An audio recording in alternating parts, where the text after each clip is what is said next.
Hi, it's HardReset and today I'll show you how to fix Wi-Fi not working on Motorola Edge 70.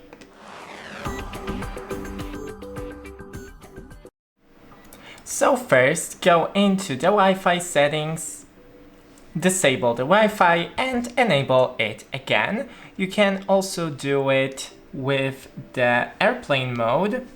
In quick settings and find the airplane mode right here, enable and disable. Back to the Wi-Fi, try to just connect once again. If it's still not working, click on the Wi-Fi, then disconnect and forget. Wait a couple of seconds and try to connect, typing in the password. If none of this works for you, then you need to restart your phone and the router.